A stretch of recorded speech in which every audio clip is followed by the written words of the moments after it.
Hello, thank you for this opportunity. My name is Bigtree. I'm the CEO of the Informed Consent Action Network. Many of you received our 88-page review. We've been in a debate with Health and Human Services discussing actual safety of vaccines, which is something I don't hear happening in this room anywhere near enough.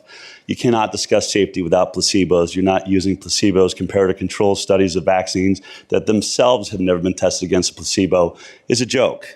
And we find ourselves in an autoimmune disease crisis, and no one here seems to care about that. I want to talk about the fact I've been here a year and a half. I've been watching you, and I've watched discussions about things like Japanese encephalitis. Now, correct me if I'm wrong, but nobody seems to be complaining about the fact that we have 2 vaccines that had injury rates, adverse events of over 100 people, 9 serious adverse events, when the disease itself has only infected 12 human beings in 24 years. That means both of these vaccines are 6 times more dangerous than the disease itself, yet no one on this panel seems to want to discuss that.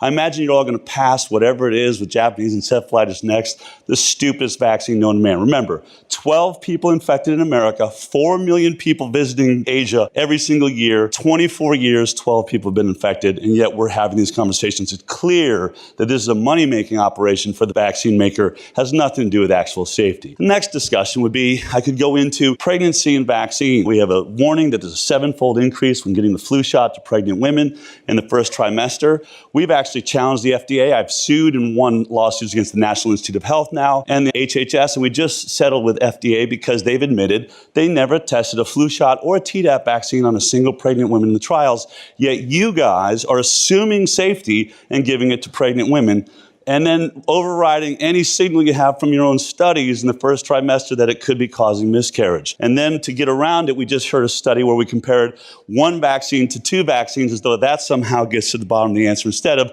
how about we compare women that are getting vaccines during pregnancy to those that are getting none? I could go on and on with how these discussions, but the hepatitis B vaccine discussion, Hepaslav, you approved a vaccine at 100%. You asked great questions. You said, has this brand new adjuvant that's going to start messing with our toll-like receptors, has it ever been given with other adjuvanted vaccines? No, it never has. No data on that. But let us be known, we're going to give them together at the same time. Oh, we'll just assume that that will be safe. Moving on, we know that there was 14 heart attacks during the trials. You brought it up here. You said in the discussion, it's an alarming signal, but we'll see what happens. That means our citizens are now test groups, a part of a medical experiment you were putting on them. That is a direct violation of the Nuremberg Code. This is the state of settled science. You're the only scientific body that's actually saying your science is settled in the entire world. Thank you for your comment. And this is how you're doing it. Expired. I hope you will start being scientists and actually caring.